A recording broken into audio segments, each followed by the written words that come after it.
ناظرین، ایران کی جنگ کی وجہ سے پاکستان میں گیس تیل کی ایک بحران پیدا ہونے کا خدشہ ہو گیا ہے اور قیمتیں بڑھیں گی اور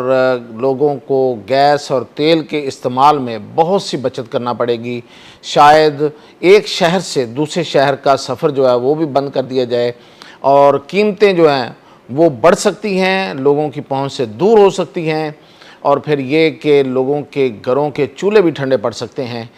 یہ سب کیا اور کب تک جو ریکوری ہو سکتی ہے، اور پاکستان نے اس حوالے سے کیا انتظامات کر رکھے ہیں؟ ایک وار کمیٹی بن گئی ہے اور وہ وار کمیٹی کیا فیصلے کرنے جا رہی ہے، اس کے حوالے سے تفصیلات میاں طاہر۔ تو سب سے پہلے تو میں آپ کو بتاؤں کہ وار کمیٹی، اب دیکھیں جنگ ایران میں لگی ہوئی ہے لیکن یہاں پہ وار کمیٹی بنی ہے، اور وار کمیٹی اس لیے بنی ہے کہ ہماری جو سب سے زیادہ ڈپینڈنسی یعنی کہ جو انحصار تھا وہ سعودی تیل پہ ہے، اور وہ جو سعودی عرب کا تیل ہے وہ ہمیں ملتا ہے آبنائے ہرمز سے گزر کر یہاں آتا ہے۔ تو آبنائے ہرمز چونکہ اس وقت بلاک ہے اور وہاں سے جو آئل ٹینکرز ہیں وہ نہیں گزر پا رہے، سوائے ایک چائنا کے جس کو اجازت دی ہے ایران نے، لیکن اب اس میں امریکہ کیا حرکتیں کرتا ہے یہ تو وقت بتائے گا کہ وہ چائنا کے جو تیل ہے اس کو بھی گزرنے دیتا ہے یا نہیں گزرنے دیتا۔ لیکن پاکستان کا تیل جو ہے وہ بڑی حد تک اس پہ کٹ لگ گیا ہے۔ اب پاکستان کوشش کر رہا ہے، اور پاکستان نے سعودی عرب کے ساتھ اس درخواست بھی کی ہے کہ اس سے جو بحیرہ احمر ہے جسے ریڈ سی کہتے ہیں اس کے ذریعے تیل دیا جائے، کیونکہ جو سعودی عرب ہے اس کی ایک پائپ لائن جو ہے وہ اس نے بڑی پائپ لائن کے ذریعے بحیرہ احمر میں بھی تیل وہ وہاں سے بھی اس کا ٹرانسپورٹ ہوتا ہے، تو وہ اس طرف سے تیل جو ہے وہ لانے کی جو درخواست کی ہے، اور اس پہ سعودی عرب نے غور کرنے کا وعدہ کیا ہے۔ لیکن اگر وہ اس طرف سے بھی آتا ہے تو فرق یہ پڑے گا کہ جو تیل ہمیں اس روٹ سے آ رہا تھا، جو پہلے سے طے شدہ اور پہلے سے جو ہمارے جہاں سے آتا تھا آبنائے ہرمز سے گزر کے بحیرہ عرب میں آتا تھا، وہ 5 سے 7 دن لگتے تھے ایک آئل ٹینکر بڑے جہاز کو آنے میں۔ تو اب جو ہم بحیرہ احمر سے آئیں گے تو 18 سے 19 سے 20 دن لگ سکتے ہیں، اور اتنا بڑا فاصلہ اور اتنے بڑے دن، تو اس کے ساتھ اس کا مطلب یہ ہے کہ اس کی پھر قیمت میں بھی اضافہ ہوگا، کرائے میں اضافہ ہو جائے گا، اور پھر یہ ہے کہ سعودی عرب بھی ہو سکتا ہے اس کی قیمت میں اضافہ کر دے۔ اس وقت عالمی مارکیٹ میں جو پہلے تیل $88 فی بیرل تھا، اس وقت وہ $133 فی بیرل ہے۔ تو انٹرنیشنلی تو تیل جو ہے وہ بڑھ چکا ہے، اب مزید اس کے بڑھنے کا خدشہ ہے۔ پھر میں نے کہا کہ اتنا لمبا چکر لگنا ہے کہ وہ آبنائے ہرمز سے بحیرہ احمر سے نکل کے نہر سویز سے ہوتا ہوا وہ پھر بحیرہ عرب میں داخل ہوگا، تو ایک لمبا چکر ہے، تو اتنا ہی کرایہ بڑھ جائے گا، اور پھر یہ کہ مہنگا بھی ہوگا۔ تو یہ پاکستان میں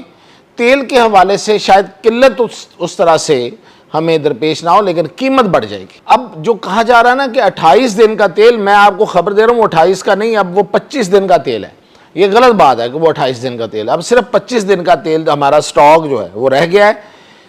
جبکہ اچھا دوسرا، یہاں پہ کسی ہمارے دشمن کو اس بات پہ خوش ہونے کی ضرورت نہیں ہے، جو ہماری جو اسٹریٹجک ایسٹس ہیں، جو ہمارے لیے زندگی موت کا مسئلہ ہے، جس کے لیے تیل فراہم کرنا، وہ ہماری ملک کی ضروریات کافی ہیں اس کے لیے، یعنی کہ جو ہمارے ملک سے تیل نکل رہا ہے وہ اس کے لیے کافی ہے، لہٰذا اس کے لیے ہمیں باہر سے تیل منگوانے کی ضرورت نہیں پڑتی اگر ہم اس پہ جانا چاہیں تو۔ اگر ہمیں اس وقت کسی ضرورت پڑ جائے، یعنی ہمارے ٹینکوں میں، ہمارے جہازوں میں جو تیل بڑھنا ہے وہ ہماری ملک کی ضروریات اس کے لیے سفیشینٹ ہے، اس لیے کوئی دشمن اس سے خوش ہونے کی کوشش نہ کرے۔ ہاں، ملک کی ضروریات یعنی کہ ٹرانسپورٹ کے لیے اور عام لوگوں کے استعمال کے لیے جو تیل ہے وہ 25 دن کا رہ گیا ہے۔ ہاں، یہ ہے کہ اس کی سپلائی رکی نہیں ہے، سپلائی اس کی چلتی رہے گی، لیکن وہ مہنگی ہو جائے گی۔ تو اس لحاظ سے پھر اس میں ظاہر ہے آپ کو پتہ ہے کہ منافع خور اور پھر جو اس کی ذخیرہ اندوز ہیں وہ بھی سرگرم ہو جاتے ہیں نجائز منافع کمانے کے لیے، یہ تو ہمارا ترہ امتیاز ہے۔ تو اب وہ جو یہ حرکتیں کریں گے اس سے ظاہر ہے کہ قیمتیں بھی بڑھے گی، قیمت پٹرول غائب بھی ہوگا۔ تو حکومت جو ہے وہ اس وقت سوچ یہ رہی ہے، اور جس کا ممکنہ طور پہ کل اعلان ہو جائے گا، کہ کلاسز جو اسکولوں کی اور کالجز اور یونیورسٹیز کی ہیں وہ آن لائن کر دی جائیں، یعنی کہ کورونا کا زمانہ جو ہے وہ شاید اس لحاظ سے واپس آ جائے اور دفاتر میں زیادہ تر لوگوں کو ورک فرام ہوم یعنی کہ گھروں میں بیٹھ کے کام کرے وہ اس کا نفاذ کر دیا جائے، اور ایک شہر سے دوسرے شہر کے درمیان سفر جو ہے وہ کم سے کم کر دیا جائے۔ بہت زیادہ ضرورت کے تحت لوگ جو ہیں وہ بین الشہر سفر جو ہے جسے انٹر سٹی کہتے ہیں، اور جو شہر کے اندر ہے وہ ویسے کم ہو جائے گا جب اسکولوں میں اور دفاتر میں جانا جو ہے وہ اس کی ضرورت کم ہو جائے گی۔ تو اس طرح سے کر کے یہ مینج کرنے کا اعلان کیا جا رہا ہے تاکہ صورتحال کو کنٹرول کیا جا سکے، اور پھر یہ کہ اس کی راشننگ بھی کی جا سکتی ہے، یعنی کہ اتنا پیٹرول دیا جائے گا ایک گاڑی کو یا ایک موٹر سائیکل کو، تو خیر اتنا راشننگ کی ضرورت نہیں ہے،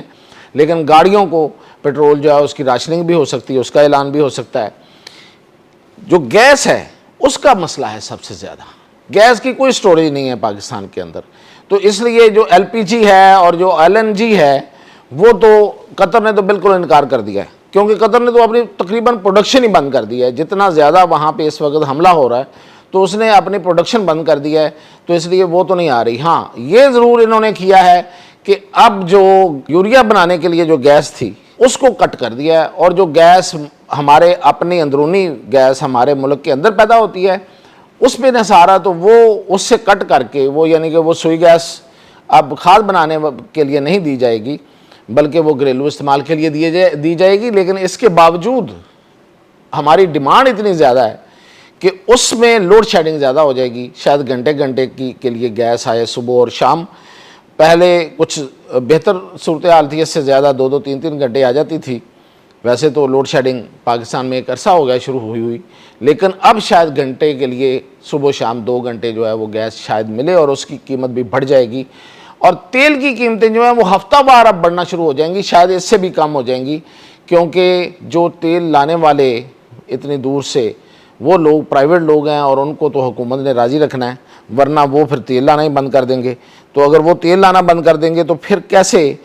تیل آئے گا اور آگے چلے گا۔ تو اس لیے یہ وار کمیٹی جو ہے اس کے فیصلے یہ کل یا پرسوں اس کے فیصلے آ سکتے ہیں، اور یہ صورتحال اس وقت ملک کے اندر بننے جا رہی ہے، اور اس سے اگر گیس اور پیٹرول کی قیمتیں بڑھتی ہیں تو اوورال مہنگائی بڑھ جائے گی۔ یہ رمضان بھی اب اگلے دن ہمارے مشکل ہونے والے ہیں، اور پھر آگے عید تو شاید بہت مہنگی عید ہو جائے۔ یہ جنگ جتنے دن چلے گی اتنا ہی مہنگائی اوپر جائے گی، یہ جنگ بہت سی مصیبتیں لا رہی ہے۔ اللہ سے خیر مانگنی چاہیے۔ اجازت دیجیے۔